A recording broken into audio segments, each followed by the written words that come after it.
और एक और बड़ी खबर इस वक्त आपको बता दें, एक तरफ मदरसों पर राजनीति छिड़ी हुई है, वहीं दूसरी ओर उत्तर प्रदेश के अल्पसंख्यक मंत्री ने यह बयान दिया है। दानिश आजाद ने यह कहा है कि आगामी योजनाओं में सर्वे रिपोर्ट की भी मदद ली जाएगी। जरूरत पड़ने पर ऐसे मदरसों को रेगुलर भी किया जाएगा, यानी कि जो मदरसे सही साबित होंगे उस सर्वे में आगे उनकी मदद भी ली जाएगी, लेकिन जो इलीगल होंगे, जिन पर गलत काम होने के आरोप लगते रहे हिमानी, उनके खिलाफ एक्शन भी लिया जाएगा। बिल्कुल, उनके खिलाफ एक्शन लिया जाएगा और जहां कोई जांच में ऐसी कोई गड़बड़ी नहीं पाई जाती है तो उनको रेगुलर भी किया जाएगा। ये बड़ा बयान देखिए इस वक्त सामने आया है, लेकिन वहीं दूसरी तरफ हम दिखा रहे हैं कि असदुद्दीन ओवैसी की तरफ से किस तरह से इस पर राजनीति हो रही है।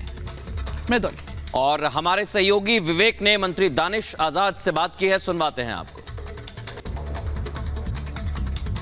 सर, कल जो बैठक हुई जिसमें ये कहा गया कि गैर मान्यता प्राप्त जो मदरसे हैं उसका एक तरीके से सर्वे होगा, उसके पीछे की मंशा क्या है सर? तो ये मंशा ये है कि हमारे पास उत्तर प्रदेश में मदरसा बोर्ड से एफिलिएटेड 16,513 मदरसे हैं। इसके अलावा भी अलग अलग जनपदों में ऐसे मदरसे चल रहे हैं जो मदरसा बोर्ड से एफिलिएटेड नहीं है। सरकार का मंशा ये है कि उनकी ग्राउंड रिपोर्ट यथास्थिति जानकारी होनी चाहिए कि वो मदरसे में कितने छात्र पढ़ रहे हैं, उन मदरसों में कितने शिक्षक हैं, वहाँ की इंफ्रा की क्या स्थिति है, क्या कोर्स और करिकुलम है वहाँ का, और वहाँ पे जो शिक्षकों को सैलरी जा रही है वो कैसे जा रही है।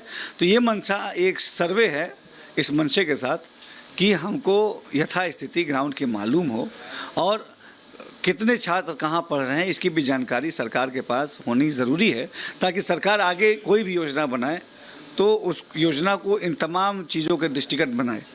सर्वे की अगर रूपरेखा की बात की जाए, कैसे सर्वे होगा, कब से ये शुरुआत होगी, कौन लोग इसमें इन्वॉल्व होंगे, सरकार के कौन लोग, अधिकारी कौन होगा?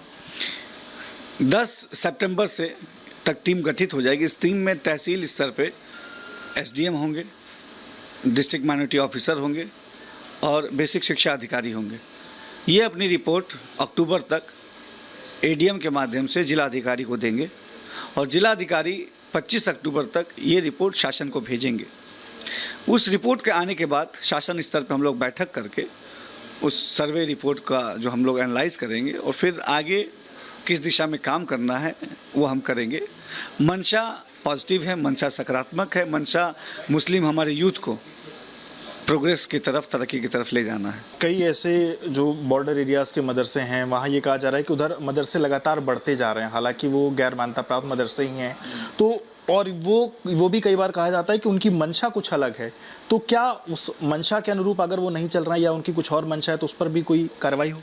देखिए, कोई भी इंस्टीट्यूट, कोई भी सिस्टम, कोई भी ऑर्गेनाइजेशन एक रूल और रेगुलेशन से चलता है।